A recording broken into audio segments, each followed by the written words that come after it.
Friday's first video for you viewers. First news story is just a picture for you viewers. The picture shows newly elected Ethiopian Orthodox Church officials. We know that Abune Abraham, Abune Petros were elected by church elders for some positions 2 days ago. We have a picture for you.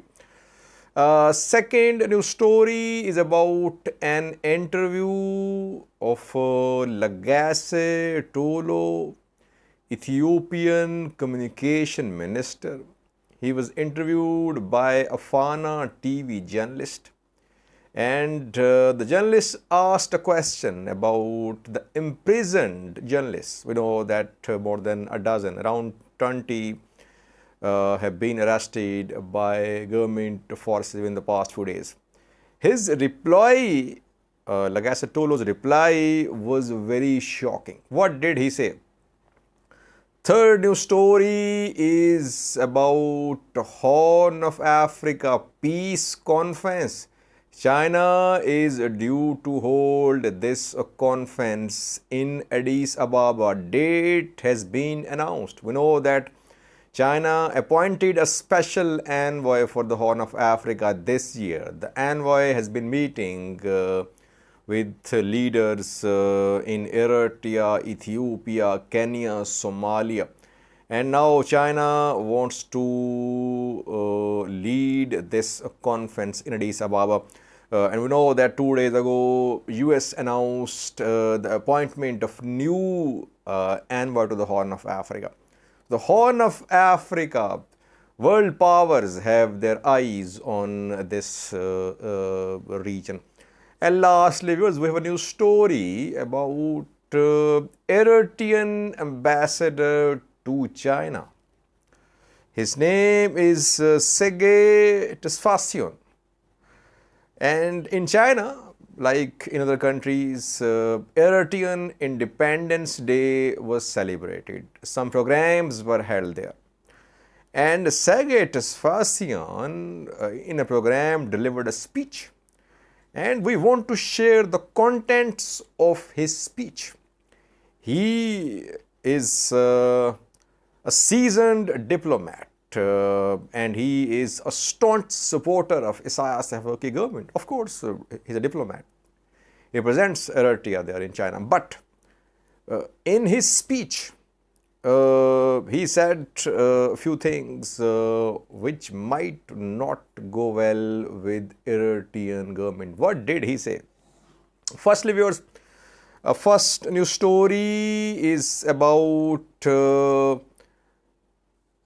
Ethiopian Orthodox Church. We know that the church held its General Assembly. For several days, meetings were held. And yesterday, the church offered to mediate to resolve the ongoing Ethiopian conflict. We have not seen any response from Tigray so far. Tigray Orthodox Church is splitting with Ethiopian Orthodox Church. The church announced the election of some new church officials. Abune Abraham and Abune Petros were elected for some positions, one for Secretary of the Holy Synod and the other for General Manager of the church.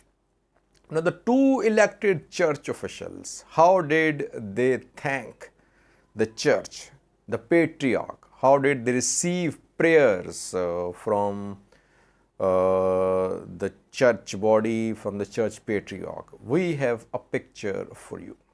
Have a look at this picture.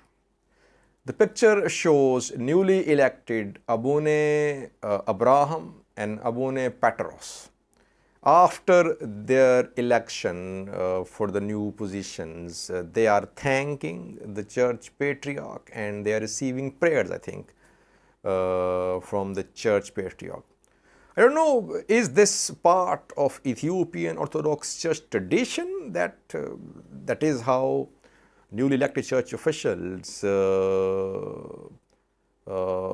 thank the church patriarch, or it's something extraordinary? It has happened for the first time. I don't know, viewers.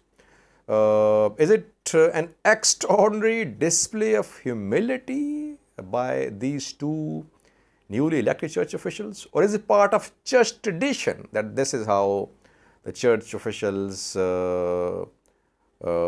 thank the church when they are elected? But it's a bit unusual for me to see church officials see like this. That is why I am sharing this picture with you without any comments. A second news story is about Ethiopian Communication Minister Lagasse Tolo, who was interviewed by Fana TV.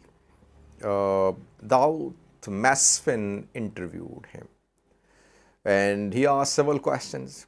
He asked a question about imprisoned Ethiopian journalists, that Ethiopian government has arrested several journalists in the past 4 days. We know that around 20 have been arrested so far.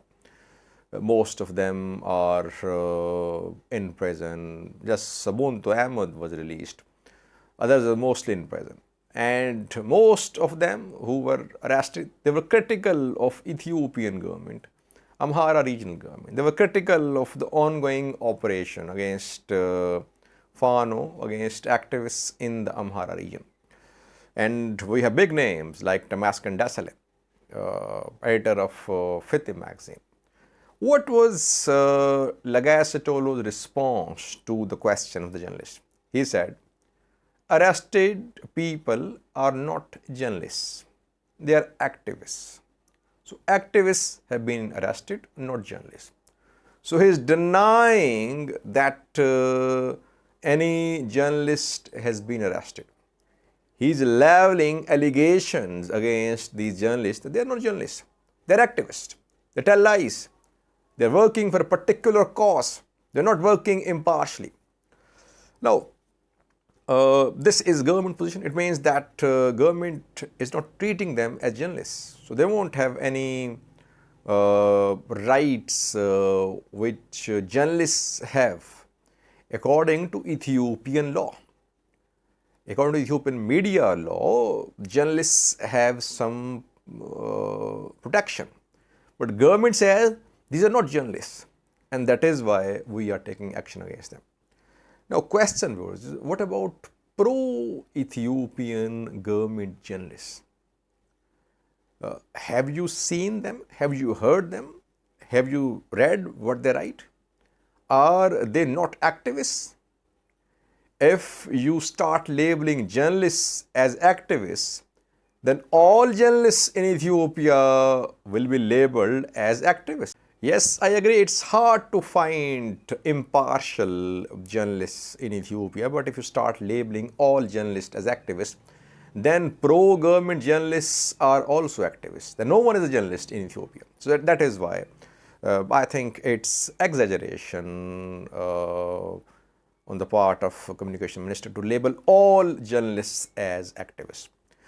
Third news story is about Horn of Africa Peace Conference due to be held in Addis Ababa. It's Chinese government's initiative. We know that China appointed a special envoy for the Horn of Africa this year. Zui Bing was appointed as special envoy. We know that US has appointed 3 envoys for the Horn of Africa so far.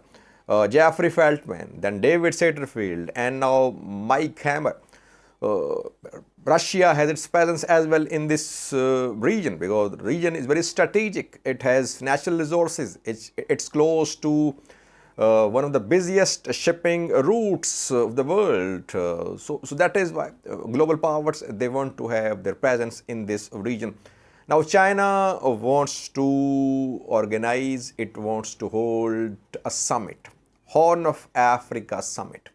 The summit will be held in Addis Ababa on the 20th and 21st of June. And Chinese envoys, they are extending invitations to the countries.